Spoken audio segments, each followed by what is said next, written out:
I heard him bits and pieces he would put out about how his father had been a Mason and he had passed before I was born. So every once in a while he would talk about it, but he really wouldn't say much because he didn't know anything about it, because my father wasn't a Mason, and I guess it pretty much fell into that whole, Masons were kind of, I guess, the secret organization, you could say. So he would mention every once in a while, he'd throw out bits and pieces. I remember he would tell me a story about how his father told him that during the Depression, as a bunch of people were outside the gates of a factory looking for work, a foreman would come out. He says, I need 10 people. If you're a Mason, raise your hand. And anybody raising their hand, he would start pointing them out. He goes, you're it, you're it, you're it, you're it, you're it, come on in. So I knew at that point from what he was saying, okay, well, Masons, they're kind of, I guess they're unique or they're special, privileged. I don't know how you put it. And I really never thought much of it. And you have to understand, okay, 1994, that was kind of in the infancy of the internet. You couldn't jump on Google and get 1,000 hits on a topic. This was where it was all pretty much text-based, and it was in those like news group type things. So you didn't go on there. So I had no way to really research things other than maybe going to the library, and that's something you just didn't do every night. I mean, you had to make a special trip. So this refrigeration technician, I just said, oh, so you're a Mason? And he goes, yes. And I said, well, what are Masons, or what do you do? And he really didn't tell me much. He goes, we're just a fraternity, a bunch of guys who get together and do things. He never really said much. And he goes, but are you interested? And I said, well, yeah, I'd like to find out more. And he goes, well, give me your phone number and I'll have somebody get in contact with you. He left, and then I got a phone call, I don't know, within the next several days. And it happened to be from a brother who was in a lodge where I lived that was up in Round Deer. So it was James Garfield Lodge, and they shared a building with Hayes and Milwaukee Harmony. So I got a phone call from him, kind of introduced himself, told me a little bit about it, and invited me to come in to dinner at one of their stated meetings. So I came in, met the brothers there, and I liked what I saw. It just pretty much was a social group, but they told me that they're a little bit different. There are some privileged, or I'm going to use the word secret again, to the fraternity. And so I was like, okay, I guess I'd like to pursue this further. Now, unlike today where we can be more open promoting what it is, literally, I went into this blind. I went into this solely for the reason I was curious. I knew nothing about it other than these little bits here and there from my father. So I went into it just wanting to know what it was.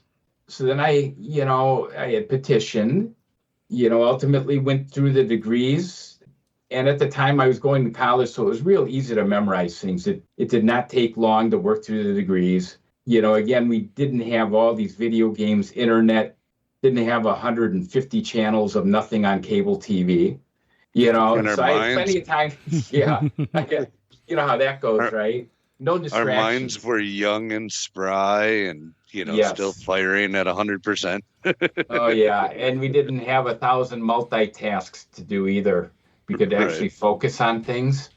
Right. So I went up, we proved up the traditional way. And at the time, the lodge I was in, Garfield, it wasn't unlike some lodges today where membership was low and struggling. There just weren't many people in there. We didn't do much. So because the way it was, so I was raised in 94. In 95, they had bounced me right away between stewards' chairs and some deacons. Now, I know in 96, I was installed as senior deacon. And then, believe it or not, the next year, 97, I'm sitting in the East. Oh, wow. Holy moly. So what had happened at the time, the lodge secretary, he had been a past Grand Master. So he got whatever dispensation was required to get me into the East because I had never been a warden. So that kind of shows you how the condition we were in. So I sat in the East, that year in 97. I don't remember much about it because, what was it, over 30 years ago. But I remember I did a ritual well, and I think the other brothers in the lodge did, but we were nothing like how Hayes is today with all these events. It was just, I think once, I don't know if we met twice a week, but the problem with me was I was attending school up at University of Wisconsin River Falls. So that's right outside Minneapolis, right? 5-hour drive.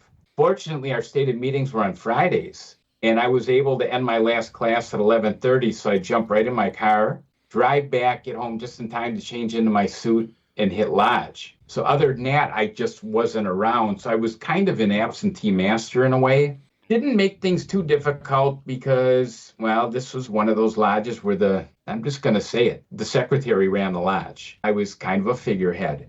The lodge boss. Yes. So what happened after that is, I had graduated. I got out of the East. And then at that point, I think because it just the circumstances, the way the lodge was, I wasn't fulfilled. It just didn't meet what I thought Masonry was. So I kind of took a step away, didn't go to a meeting. And then, you know how that goes. You miss one, skipping the second one gets that much easier than the third. And then by that time, you're gone. You're out.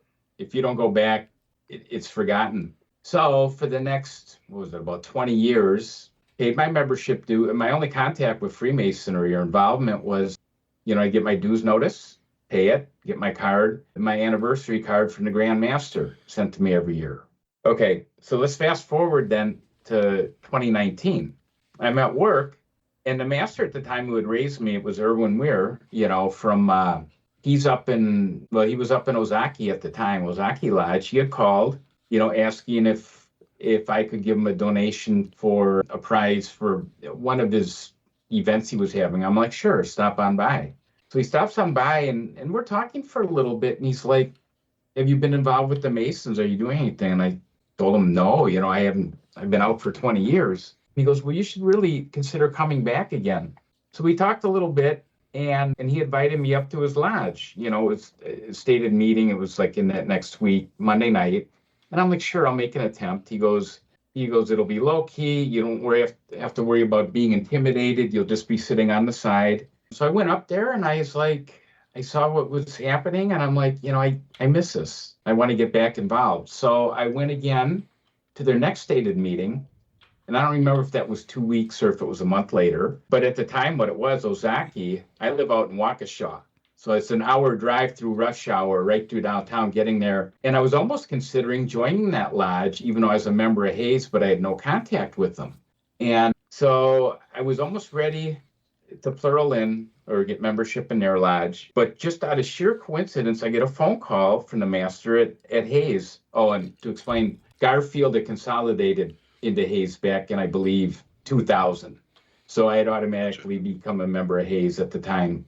So I got a call from him. He said, well, I have your 25-year pin here waiting for you if you'd like to come in and get it. And I'm like, sure. Because at the time I felt comfortable having gone to Ozaki a couple times. So I showed up to Hayes, met the brothers, came in the lodge, got the pin. And then at that point I was convinced that, yes, I'm ready to come back in. And I think with the exception of the COVID shutdowns, I think I've made every single stated meeting since. I have never missed one. And in the meantime, since coming back in, I've been giving 100%. I was in the East in 2023, 2024, and then 6 months after I get out, I get appointed as a district representative. And now I'm here to stay, still giving it 100%. John, I have a question for you. How many years have we known each other? Probably only about 3 years, maybe. So in the last, we've known each other probably about 4 or 5 years. Okay. In the last 4 or 5 years, how come I never knew that you were a Mason for 30 years? Like I never knew you were a past master until I dragged you onto a podcast.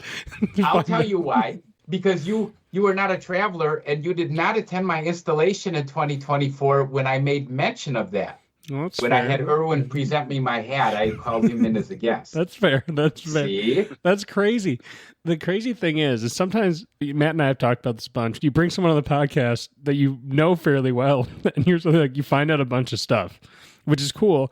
Yeah, I never knew that I thought, so in my own headcanon for John Pettigrew, I thought that you joined around 2019, went through the chairs, became master at Hayes, and then here you are today. I didn't realize there was a windy road into the historical past where you had already been a past master. Oh yeah, I had the 20 years of being in bliss. I mean, and the funny thing is, I literally feel like I did start again in 2019. I've been a Mason for 31 years, but I just don't, and I'll say I've been a Mason 30 some years, but I just, because of the circumstances and the lack of, I'm not going to say accomplishments back then, it just doesn't feel like I have been. And I don't think that any of the lessons and improvements that Masonry makes to a person really carried forward into me for those years I was dark. They say Masonry, makes a good man better. I wasn't involved enough or didn't take it seriously enough for that message to kind of work on me. So literally, I kind of do consider myself a Mason just from 2019 on. A born again Mason. And that's when I can see I have become a better person since then. So, all the years I've been dark, I'm going to say I've been dark. Do I regret it? Oh, all the time I think about it. Was I a past master since 1997? Sure. I was 6 years old. I was 6 years old when you were a past master. Yeah. Up until the point I, got put in the East in 2023, I had never even used the term past master in referring to myself. It just, I just didn't feel like I was worthy of it at the time, What would you say now? So you had been in a lodge you said Garfield Lodge, right? Yes, it was Garfield. Over at Garfield, how old were you when you first joined? You said you were in college, like what, late 20s? 26. I was 26 because I was one of those non-traditional students because I'd been in the service before that and then got out and went to school. Sure. So what would you say back when you were in your 20s, late 20s, what about your Masonic experience did you not find fulfilling that caused you to leave? And what have you found coming back that has been fulfilling to make you stay? I think what happened back then, a couple of different things. I was still single at the time. I just gotten out of college, just started work. So that kind of was a priority. And so being younger, I was flightier. Still, as far as, you're in a fraternity now, and that's your circle of friends, your social group. Back then, I was still hanging out with high school buddies. So it was, I still had that core group of friends that I always could associate with, that I knew forever, and I was always, hanging out with. But I think the thing, probably with Masonry at the time, why I lost interest, we just weren't doing anything. It was a small lodge. It just was not active. It couldn't hold my interest. At that time, we didn't have education. Traveling was just an unheard of concept. It was just really just that lodge in itself. So that's all that I saw it being. And being younger like that, I just wanted more. And it wasn't giving it to me. And then when you came back, to get your 25-year pin from Hayes, who I feel like about 2019, about that time, was when Hayes really started kind of rolling the ball on getting things moving and stuff again. And, that would have been who Bob Skaradinsky would have been in the East then. Yes. At that point. Yes. Right. So, they had a really strong master at that point, and events were starting to pick up. Everybody was really, really getting moving and grooving again, I feel like, and then of course COVID shut it all down for a minute there. But and then we come across your 2 years in a row. How was it to sit 2 years in a row? Honestly, how taxing was that, or was the second year? Oh, definitely the second year was easier. I'm going to be honest. My first year in, well, what happened was our big shot in the arm. I was just I went into the East just hoping I could maintain what I took over from Bob. Okay. I just wanted to leave the lodge in the same condition, or of course, even improve. I didn't set high goals, high expectations. And then what happened come March, well, actually it was before that. As you recall, there was that Grand Lodge initiative with getting the online leads. And there were a lot of dead leads on this list. And that's when Secretary Jim McGuigan at the time at a district meeting had asked, if he could get a hold of that list of the dead leads. The Lazarus So he list. got it. There were 100 names on there, and he had coined the term the Lazarus list. And he spent countless hours reaching out to these brothers, or not brothers, Potential these candidates. people on this, potential candidates on the list. And when all was said and done, he was able to pull 8 of them out of there that he'd invite to dinner. They were attending. They seemed like pretty solid guys. They had all, at that point, they were ready for petitions. They got them. And then by coincidence, there was that day of light in Oshkosh on April 1st that day. So we had elected them literally that stated meeting before in March. So we went up there as a whole caravan, ran these 8 guys through day of light, got them back in the lodge. And at that point, we were having 12 to 14 people as stated meeting.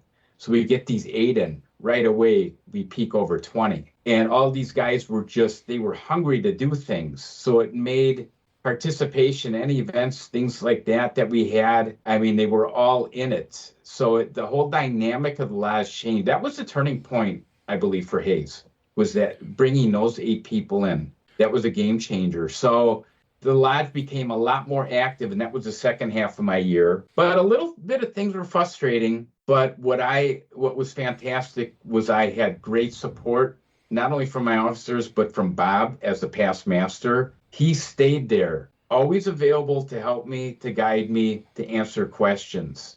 And I can't stress the importance of that past master not disappearing, but being there. That was so helpful, and I owe him so much for that. But there were times, I remember I step back, I go home, I'm like, I'm done with this. I am so done with this. I can't wait for December to roll around.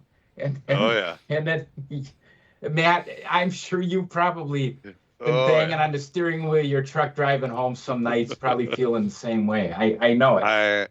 I'm pretty sure anyone who has sat in the East has had that experience at least once while sitting there. Yeah. I've already had it happen once, and it's been less than a month. What's happening to me? Yeah. You got it out of the way. My condolences, Andrew. If it happened your first month, then my condolences. No, it's fine. I'm just teasing. Mostly teasing. You guys run a good lodge down there at Lake. If you're in trouble, that really means you're in trouble. No, we're not in trouble. I'm just being melodramatic. Yeah, he is. So, a couple of things. First of all, I want to tease you because if you guys, and I remember this, I knew this once you said it. You guys brought 8 candidates up to Oshkosh for Day of Light. Just remember, I conferred the fellowcraft degree on those 8 candidates for you guys then. And I charged them. And I charged them and paced the floor like a wild tiger. No, that's just I like to tease every now and then. But that was a fun day of light though, too. Oh, sorry. That was a fun day of light. Yep. There was somewhere else I was going to go, but I lost my train of thought before you said that was a fun day of light. Where did I want to go? Shoot. Oh, yeah, I know where I wanted to go. Well, and that was, so besides bringing those 8 candidates in though, you guys started doing some events that started gaining some notoriety, right? Like the crawfish boil and shed lodge and stuff like that. And I think that really helped resurrect Hayes as well, because now you weren't just getting new members in, you were bringing old members probably back, and your name was getting out there in the district again. Like, you know, people saw you guys being active and doing stuff through what Bob had done, and then what continued into your year with bigger and better events, or your years, I should say. Well, and also to add to Matt's point, like it does seem like you're discounting the fact that momentum was rolling, and then getting a bunch of young guys just put a bunch of gas in the tank to really right. And did they ever? Yeah, that really helped in that regard, because what it did was then when it came to the end of the year, I guess they must have been happy with the way I was running things, because they kind of, I don't want to say asked, but they were pretty much suggesting that, oh, so you're going to be okay with doing a second year in a row. And at that point, I was so happy with the way things were going. I was like, sure. Oops. And the nice thing about it was, with all these new guys we got in, and just about all of them had proven up into time, I was able to fill the entire officer line at that time every chair that we needed was full, which is something that hadn't happened since I came back in 2019. So I knew I would have had a full line. We could get everybody in there. They were attending. So I was looking forward to that at work. And then that's the point I saw they were getting engaged. And that's when the initiative, as soon as I took the East that second year, I'm like, okay, we've already kind of established ourselves, like Matt, you said, with some of the events. I'm like, how about we go out and try to make more of a name for ourselves? Let's see if we can get the traveling lodge. Let's see if we can get some traveling aprons. And that was something not even on my mind the previous year, but between Brothers Napoleon and Jim pounding it in all the time, the importance of travel, which for a year I was like, yeah. I'll get around to it. I'll get around. And I finally did, took the initiative to do it. We got out there and by the time we were done, we did it with an average of 5 members, and you only need 3 for the traveling lodge. And these guys were so enthusiastic. We completed all 15 lodges in the district in exactly 2 months to the day. They were calling me up asking if I wanted to go to this lodge, that lodge. I was supposed to be leading it. I just rode their coattails. They took it over. Well, that's good though. That means they bought in, right? It wasn't you twisting their arm to do something. They were invested. They had bought in. They were like, yes, let's get it done. Yep, absolutely. And that's what was so satisfying, to see that they were enthusiastic and wanted to do the work. The buy-in. All I had to do, I didn't even have to sell hard. All I had to do was mention things to them, and automatically they were on board. And that's what's the most satisfying and rewarding part about my second year. Well, and you guys even, I know we like to talk a little bit of trash between Lake and Hayes. A little bit? We're both guilty. We're both guilty. Right. We both sides are guilty in that one. We like to talk a little trash between the two lodges. It's fun though. It's all in good brotherhood and good friendship, and absolutely the spirit of friendly competition, right? And you guys kind of lit a fire under me to say, hey, Lake, we got to go out and do a traveling lodge, because I'm tired of hearing Hayes talk about how they're doing theirs and how they're the best traveled lodge in the district. I was like, we got to do something about that. So we stepped up and decided to do one, and now you guys completed one, we completed one, and now this year 3 lodges are going to complete one. Yep. Because we start, you guys were the primary, you guys were the first flame, and then I kind of fanned the flames a little bit, and we just started feeding off of each other, and now it's crazy because it went from Hayes doing it to Hayes and Lake doing it to Hayes, Lake, and West Allis doing it. Is it going to be 4 next year now? I mean, we really tried to get the traveling bug going, and that happened during your second year in the East.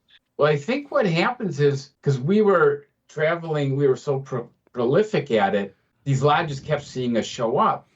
And I think it finally, like you said, caught the bug. You couldn't ignore it. You'd see us in there all the time, and it had to have people thinking, well, these guys are out. I mean, there must be something to this. It can't be bad if these guys are coming out all the time and we're seeing them. So maybe we'll give it a shot. And it's all it takes. You try it once, you're either going to like it and keep doing it, or if you don't, well, then you stop. But you'll never know until you try. I do find interesting in the competitiveness between Lake and Hayes. What I find funny with it is we both sit here and acknowledge that we're in the top tier of some of the strongest 2 lodges in the state. But we also are so close to one another that it becomes like a Bears Packers. I don't know. I'm not going to name which one's which. We don't know. We're not going to go down that road. But this thing where it's like, oh, they're our neighbors. We're both strong lodges. But I think that in a lot of ways, even in our friendly competitiveness, we've influenced each other in a lot of very positive ways too, which I think is one of the fun parts about us both being such close lodges proximity wise and both doing so much stuff. Is I feel like even though we're competing sometimes in silly challenges like traveling and stuff like that, we're both benefiting from just each other's rubbing off on one another. Oh yeah, it's like I look at Hazen Lake like this. You know, when you drive down the street and everybody's Christmas ornaments and decorations. Yeah, there's some lights on the house, and then you come to that one house that literally you could probably see up from the space station. It's so bright with so many lights. The national. And then the neighbor Lampoon. next door has to have so many to compete with the Joneses, so that he gets more lights. And the next year you decide you want to add another ornament or something in light. I think Hayes and Lake are the two neighbors who try to light up the entire neighborhood at Christmas time with their lights. Well, and I think it's been interesting because you guys kind of inspired us and lit a fire under us to travel, and you guys traveling to us lit a fire under at least you, John, and you probably carried it into the whole lodge to improve your degree conferrals and stuff like that, and try to emulate the excellence with which Lake confers degrees, right? Which is something good to strive for, right? You know, so we identified our weakness and we needed to travel more, and you guys were like, whoa, we could do degree work way better. And I think, you know, that's where we've been mutually benefiting off of each other is that kind of stuff, right? Hi, listeners. I'm Brother Samuel. I'm Brother Gabriel. And I'm Brother Ryan. And we're the hosts from the Third Degree Masonic Podcast. We hope you're enjoying Time for Fellowship as much as we are. If you're looking for further knowledge on Masonic topics, then check us out on the same platforms as Time for Fellowship. And remember, craftsmen, Keep your working tools in order. And always be on the level. now let's get back to Time for Fellowship. Yeah, that was where definitely when you had degrees, that's when I wanted to get guys together down there watching and say, yeah, this is how it needs to be done. Scouting. Yeah, exactly. Scouting, reconnaissance, whatever you want to call it. But yeah, that no doubt about it. Like you set the example for degrees. I mean, that's how they need to be done. And then I brought back let me put it this way. Again, how we use each other, you know, I don't want to say feed off each other, but 2024, my second year in the East, we put on an EA degree that was the first time, again, since at least 2019, since I've been back, and other brothers were mentioning it's been at least 10 years. That was the very first time, and it was just an EA degree, but we were able to perform that degree with every single person, even the lectures being from Hayes. So that's what happened. We got out, watched others, and I told the brothers, I'm like, you know, we can do this. Watch what they're doing. We have enough notice. Let's keep practicing at this, and we'll get it up. And about half the people on the degree team for the EA were all brothers who had been in less than 2 years, Masons less than 2 years. Wow. That's amazing. Yeah, that's impressive. So, John, I know that I said I wasn't going to throw any curveballs at you, so I'll give you an There option. it comes. Do you want an easy question or a curveball question? The curveball one will be fun, but it will be a curveball. The easy one will maybe be hard, but more nice. I'll give you the honor of whatever. Oh, boy. I can handle them both. Hey, Maybe. just go with the curveball because I know you're going to ask them both eventually anyways, Andrew. Yeah. You weren't going to let them off the hook. That's true. All right, Yeah, I'll curveball. see which one I give you more ahs over. We'll see. Curveball question to start then. Start with the harder one, go to the easier one. What's one thing that lodges do, without naming names, that secretly drives you nuts? Oh boy. No names. No names. That's a loaded question with two district representatives. Yeah, it is. I know. Don't name We're names. the ones that are supposed to be Broadly going into lodges and observing all this. Broadly speaking. If you Broadly think it's speaking, without calling anybody out. yeah, if you think it's you, it's probably not you, but it might be. If you feel like it's you, then maybe get your act together. But it's probably not directed at you. That's my disclaimer. What drives me nuts, I'm not going to say that it drives me nuts, but I guess it comes down, it's going to be the ritual when I'm sitting in a lodge and I'll listen to the ritual, you know, opening or closing. And I'm going through it in my mind every time. And when I hear either words being different or being set out of order, not that they've forgotten them and need to be prompted, but they're so used to it that they're saying it in the wrong order, and they themselves don't even know better. But that it's really minor. That's nothing big. I don't think there's any one thing that I say literally just gets me like grinding teeth or anything like that. No. Well, you're a better man. I'm sure there's something, but I can't think of it now, honestly. Blatant violations of Wisconsin Masonic Code. There we go. That's I'll put myself in the hot seat too then. What drives me the most nuts about lodges is when they're not prepared for you to show up for a time that is appointed that you should be able to show up. When you're standing in front of the door going, did I mess up? And they're like, oh no, we just don't keep time. And you're like, oh, okay. That's okay. You know what, Andrew? I'm going to take back everything I said. Now that you brought that up, yeah, that's kind of a sore point with me. And let's just say that, yes, it has happened to me. And, if I'm going to a lodge, it's because I enjoy going to a lodge, but I don't like going to a dark, empty parking lot. Yep. The other thing I'll add while we're dragging dirty laundry out is the other thing that irritates me is when there's no structure during the stated meeting, where it's like kind of chaotic and like people are just talking from the sidelines at will, and like it just feels like you're in like a semi meeting but not a meeting, and you're just sitting there observing the chaos, and you're a guest and you're like, you're like, I don't know what's happening. That bugs me too. Well, okay, and now you just the chaos. Okay, boy, I didn't have an answer for you, but you guys kind of prompted me here. Yeah, I'm going to tell you the thing. This is what does annoy me, is during the meeting when they're behaving as though it's more informal than actually formal and tiled.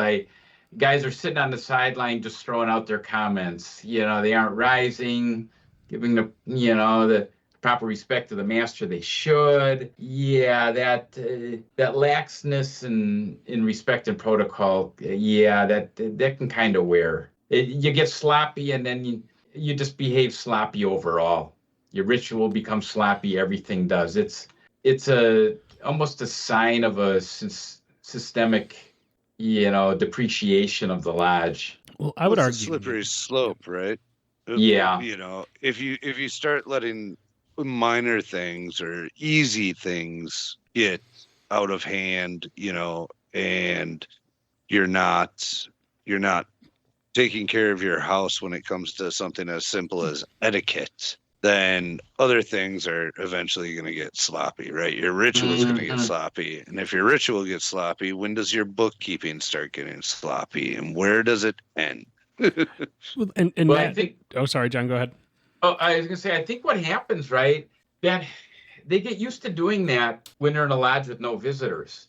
So they're comfortable with it. And then when visitors come in, they're so accustomed to it, it's second nature to them. They don't realize there's visitors in there watching them, behave like that. Well, and that's a good point on why travel is important, because it also makes you. I've never seen a lodge look more like a deer in headlights than when three brothers come up that they may have been expecting, but they still like. You can't just fix your culture overnight because guests are coming, right? Like you can't take the time to explain to every single brother on the sidelines, like, "Hey guys, we need to like act like Masons today," because like it's just not gonna happen. And I think, to Matt's point, and the slippy slope is like when we always talk like, what's your lodge culture? And I think every lodge, as part of their culture, should have a search for perfection, right? The rough to perfect ashlar mentality should be an underlying part of every culture in Masonry, because it's an underlying theme within everything we do, is that if you're not looking at things and being like, this should be crisper, this should be cleaner, this should be more efficient, then if you completely take that out of your culture and go, we're just going to kind of have a lot of levity, and we're going to, we're going to let things always slide. To Matt's point, like, yeah, that's where like you'll start to see that, like, the path to hell is paved with golden bricks or whatever they say, like where suddenly you're sitting there going, why is this all falling out? It's like, because you've never really attempted to build a culture of excellence. You've created a culture of, I don't know, sloppiness, levity, jokiness, unseriousness maybe. if you can't take it seriously, then why are you going to take it seriously? Right. All right, let's move to that easy question, and then we'll start moving towards wrapping it up here. All right, easy question. More positive question. John, what do you think Freemasonry gives you that nothing else in life quite does? What I like about it is it's giving me, especially, as you get older, it's giving me that social outlet of just being with brothers. Well, I'll call them brothers now, people, but they're actually brothers that I can get along with and associate with. And the other what I really like about it is, well, remember on the A team when, who was the guy, the main guy, George Pepard, he used that term. I love A team. Yeah, he's like, I love it when a plan comes together. Hannibal. Yeah, Hannibal. I love it when a plan comes together, and that's what I like about the fraternity too, and being a part of this is just seeing how things, when you go to work at something and actually seeing it work, seeing the positive accomplishments of it, the results. It's just so satisfying seeing the plan come together. We just dated ourselves there, John, because I saw the look on Andrew's face, and he's like, "Wait, what are these guys talking about?" Yeah. Well, he wasn't born yet when that was on, I guess, right? He probably remembers the movie with Liam Neeson as Hannibal, and I watched some of the A-Team as a youth. It was on the Boomerang TV. I'm just kidding. Or whatever the oldies. I kind of was looking at Andrew, and I'm like, he did have that blank stare as I keep talking about the A-Team. I was actually, no, I know the A-Team. I was reading my next question for you that I had over here. Okay. And so I missed like a split second, and then I heard him say Hannibal, and I go, what are we talking about? And then I came back. Incidental. I know who the A-Team are. I know about Mr. T. I'm in the loop. Do you pity the fool? I pity the fool. All right, fair enough. John, so you've done at this point 3 separate terms at 2 separate points in your life as an officer. Now you're still an officer in your lodge, and you're also a Grand Lodge officer. What lessons did you learn the hard way in your officer journeys? Ooh, that's actually the tough question. You did save it for last, didn't you? Pop, pop. I pity don't fool. know if I have an answer to that question. I really don't. Tough things. Is there any aha moment you had where you're like, ooh, that I would have done differently, and now I know how I would do that better? I have a lot. I can't recall anything, and I'll tell you what, it's actually good I can't recall, because that's just a testament to how many good things and how pleased I was, with my time in the East. It was all good things we were doing. I think it overshadowed any bad things, any regrets that they're buried. I can't think of any, honestly. All right, same question to Matt then. So to be fair, I have a bunch of those aha moments, and they were all about, for the most part, about stuff that I can't discuss on the podcast. Oh yeah. There's been a lot of aha moments, but my biggest one, and this is going to echo something Worshipful brother Jeff Telia said. My biggest one, I think my biggest aha moment and my biggest learning lesson was that I can't expect other people to be me. to act like I would act in certain situations, or to step up to the plate like I would, or, to show the same level of passion or care or dedication, organization, that kind of stuff. Like I can't expect other people to go about things the way I go about them, and that's fine. Everybody's got their own method to stuff, right? And they've worked out their own method to get stuff done, but that's something I definitely was like an aha moment for me, where I was like, oh, I have to give people the space to breathe and figure out how to do it on their own, because their way of doing it is probably going to be different than mine. And as long as they get it done to the same standard, that's all that matters. I think my biggest aha moments, I've had like a lot, but they've kind of jumbled together. I think my biggest aha moments have been about the need to communicate in advance and not expect people just because you told them on a calendar at some point to remember everything and all that stuff, to communicate more. And the other one is, and I think it's something I'm still working on, is how to own your authority too. And that's on two problems.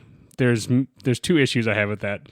Me overdoing my authority and me underdoing it. And I've done both. I've done both. Where I've overstepped and I've also understepped. And so yep. It's a hard line to walk, right? You got to find that middle ground. Yeah, knowing when to do it the right way is something that I think takes time to learn for sure. Is how when you're taking your authority and you're running with it, and then you get slapped on the wrist, or you're being too soft on it, and that's still a battle I'm still fighting. Oh, all right. Well, Andrew, do you want to ask John the final question that we always end with when we have a past master on? Sure. All right, John, as a thrice past master, what advice would you give to an incoming master looking towards his year? That would be very easy. I have this one. Lead by example. That's a new one. Simply put, lead by example. Let them look up to you. And as you lead as a teacher. Become a teacher knowing that they're going to be sitting in your chair someday also. So you set that example for them. Do the right thing. So that once they're in there, they'll already have it down, having observed from a master that they've liked and has done it the right way. And I'm going to put this one out, number 2. You're a worshipful master of the lodge. You are the head of the lodge, but you aren't the lodge. The lodge is all the brothers. So you cannot be a dictator. And like Matt, we used this term earlier. Let them buy into what you want them to do. Sell it to them. Let them buy in. If it's to the point where you have to demand or force them to do it, then even though you think you're in charge, you've lost control. You really aren't. So my piece of advice is absolutely do not become that dictator. Avoid the use of the word order. If it's in a ritual, use it. But never in speaking to a brother, say, I'm ordering you to do this. Never, ever use that term. You can be persuasive, say, I need you to do this. Use it as part of your selling tactic to get them to buy in. No, that was awesome. That was a really solid answer. That's a new take. We've been getting a lot of similar takes. That's a new angle to look at it, and I really like that. It is. I do too.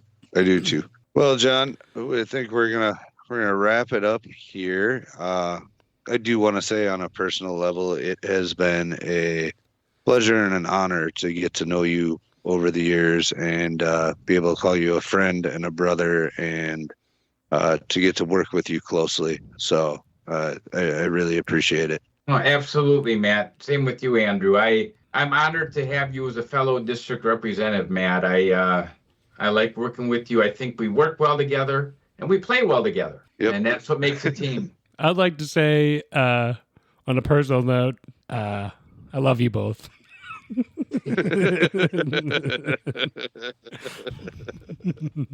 I love you too, Andrew. More than friends. Hey now. Oh, brothers, right. Don't make me read into this. Yeah, brothers. Yeah. Don't make it weird, Andrew. Don't make it weird. I thought we were doing like an A-team, an A-team thing, but it's fine. Well, John, thanks for coming on and to our new unofficial sponsor of the podcast, Dang Soda. Oh, okay. You had to throw that one out there. Okay. It sounds good to me. I couldn't stop myself on that one. I did say unofficial, so don't worry about it. They're all unofficial. Dang Soda, Teddy Wedgers, Pasties, Jack Blackberry. Specifically, not Jack, just the Blackberry. Dickies. We have a lot of unofficial sponsors. Yeah. You know what? If unofficial sponsors paid us money, we'd be making a lot of money. Right. Oh man. All right. Well, make sure you're following us on all of our socials. And if you ever want to get a hold of us, feel free to email us at timeforfellowship@gmail.com. timeforfellowship@gmail.com. Everybody have a great day. Thanks again for coming on, John. Cheers. Take care. Thanks, John. You're welcome.